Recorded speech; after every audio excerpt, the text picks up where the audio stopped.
Amnesty International is a non-profit organisation focused on challenging human rights issues on a global scale. They achieve this through research and reporting and actioning protests and campaigns designed to pressure governmental and legislative change.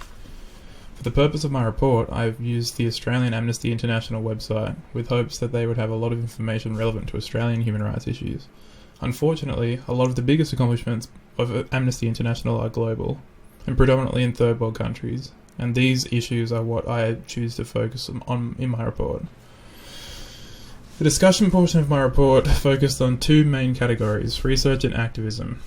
These were the two most predominant themes on the Amnesty International website, in my opinion.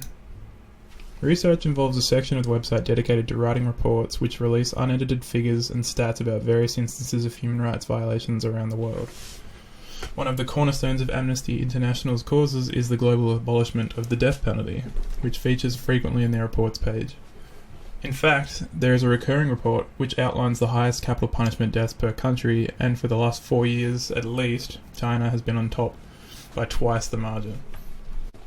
There was even a China-specific report written that detailed how many people the Chinese government kills a year, and even their professions and the crimes which resulted in their demise.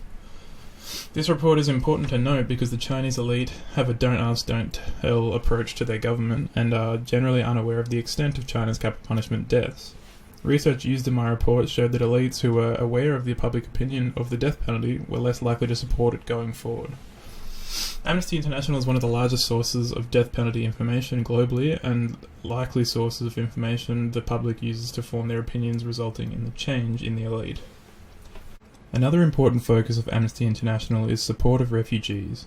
One Australian report aims to bring awareness to various refugee communities to inform non-refugees and also to provide contact via the leaders of these communities for new refugees seeking help or familiarity.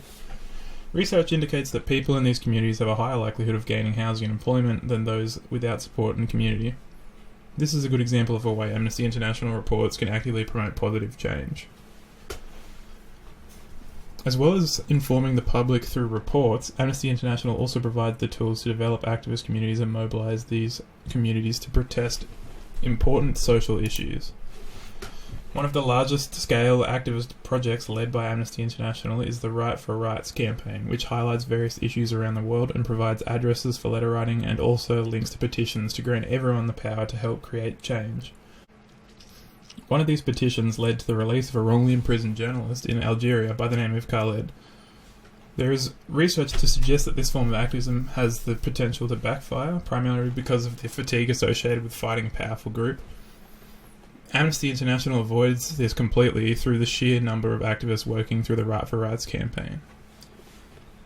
There are many other resources available on the website, and the good thing about them is they allow anyone to be an activist regardless of their individual capacity. In conclusion, as reflected in my report and again through this presentation, Amnesty International is an organisation that affects worldwide social justice change. They do this by informing the public through research and reports and by organising activism through campaigns such as Right for Rights. Amnesty International is an organisation focused on doing good and providing a resource to allow everyone to do good also.